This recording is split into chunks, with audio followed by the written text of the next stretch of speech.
Hi, I'm Pastor Theron. Welcome to Church Where You Are and Story Sermons, relating life's experiences to the Bible. I'd like to tell you a story. But first, I'd like to say a special word of thanks and welcome to some friends and supporters down in Louisiana, namely Richard and Debbie, Larry and Jeannie, Mel and Nancy, and my buddy Jesse. Thanks for watching and appreciate your support, your likes, and your comments on Facebook. I have also begun uploading these videos as well as Sunday sermons and Wednesday Bible studies on YouTube. If you want to check out my channel, it can be found at Church Where You Are.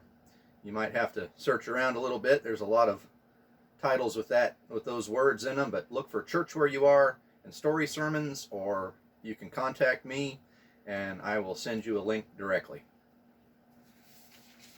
You know, there's a lot of religions and denominations out there, and so many seem to have stereotypes. If I was to talk about somebody wearing a turban, you would have an idea. If I was talking about wearing a long robe or maybe a white collar, you would know what I was talking about. Women with long skirts and long hair. There are stereotypes everywhere, it would seem, not only in religion, but just in the world at large. Baptists and the Baptist world and the many different varieties of Baptist that are out there have stereotypes as well. They always seem to revolve around the idea Baptists seem to have the answers. They may come across a little judgmental. It just, we become who we think we're supposed to become. We don't know these things. I didn't know these things as I was getting started. I didn't grow up in church. I got saved late in life. When I did start going to church, I didn't know these things, so I just started doing what I saw everybody else doing. I started speaking the way they spoke and acting the way they acted, and I just kind of did what was expected of me. I felt the call to preach in about May of '96, and by September we had moved to Louisiana. We were involved in a church outside of Lake Charles in a little town called Gillis. Gillis is more of an area than a town. I think it says "Welcome to Gillis" on both sides of the sign. I don't know, but it's a small place. We attended church there for, I don't know, forever. But I didn't know, and so I got involved in everything I knew to get involved in. I was helping with the music and the soundboard and setting up chairs for eating times and just everything. But that's another story for another day. To follow in this idea of feeling led to preach, I enrolled in seminary and started to seminary in January of 2001. And when I got there, I was still trying to figure out and who I was trying to be and who I was supposed to be and who I was supposed to become. So I started trying to learn how to walk like a Baptist and talk like a Baptist and all the people around me. It didn't go well. I'm too abrupt. I'm too abrasive. That's the wrong word. Too abrasive. Just I speak my mind, and I don't always toe the party line, and that just doesn't fit well with any stereotype for that matter.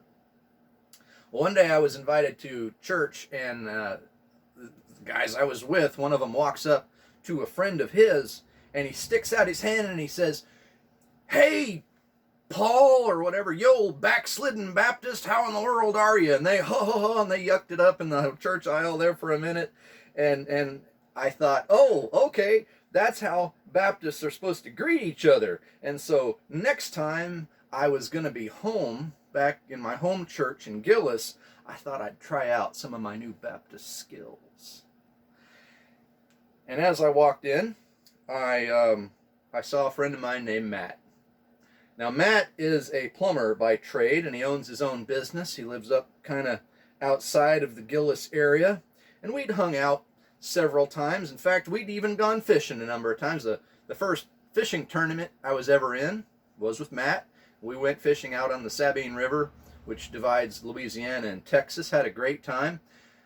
I don't know if it was that trip or another trip. We were out fishing one day, and he likes to pick, as do most people down in that area. And I caught a fish, and he didn't. And so he started telling me that I didn't actually catch it. And he had his back turned to me in the boat, and I had this fish in my hand, a bass, and I had it lipped like this, pinched between my thumb and my finger. And I said, "No, look at the bass, man. Look at this fish I caught." And he said, "I don't think you caught a fish." And so I just slabbered it up right the back of his head, just slimed the back of his head real good, from his neck right to the top of his head, back of his ear. I thought he was going to jump in the river to wash it off because I slimed him good. But I wanted him to know I caught that fish. See, that's the kind of relationship we had. It was fun. We were picking on each other. And so I thought to myself, here's a guy that I can try out my new flair. So I saw him in church, and I walked up to him, and I said to him, "Hey, Matt, you old backslidden Baptist, how in the world are you?"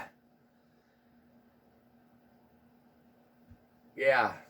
There was this sort of weird, awkward silence, and he put his head down, and he said, "Yeah, I've been thinking about that, man. I've been convicted in my walk, and I just, I don't feel like I'm as strong as a Christian as I should be."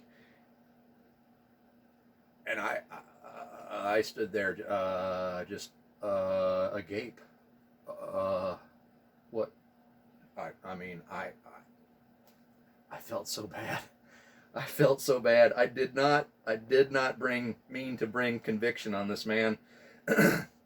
He took it as criticism, and it just didn't go well. What I didn't know at that point, but what I learned very quickly, was that I wasn't supposed to become the good Baptist. I wasn't supposed to learn to walk and talk like the typical stereotype. In Romans chapter 8 and verse 9, it says, Be conformed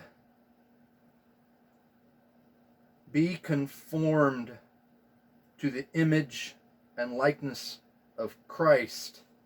We're not supposed to learn to be something we're not. We were created in the image and likeness of God with Him in mind. We were created individually with us in mind. And as we cross over into the realm of salvation and Christendom, we are not called to conform to the image and likeness of the typical stereotype, but to Christ as His representatives, as His hands and feet upon the earth. I didn't know these things. When I was in chaplain school, one of the cadre stood in front of the class, and he said this, and it spoke to me, and I hope it speaks to you as well. He said, "God called you with your strengths, and yes, even your weaknesses, to do His will in your life and to reach people the way you reach them, to be the image and likeness of Christ to the people around you that they need to see, not to conform to the pattern of the world, but to conform to the image and likeness of Christ, not to stereotypes." God called you. So how are you doing? Are you displaying the image and likeness of Christ in your life, or are you trying to be something you're not? Because you will find it very, very difficult to reach the people that you're supposed to reach if you do. Are you trying the best you can from day to day to be the best you can be, to be the best person that you are with your strengths and even your weaknesses, always looking to improve, always looking to do better for the glory of God and to reach as many people as possible and to reveal Christ in this world. Thanks for watching.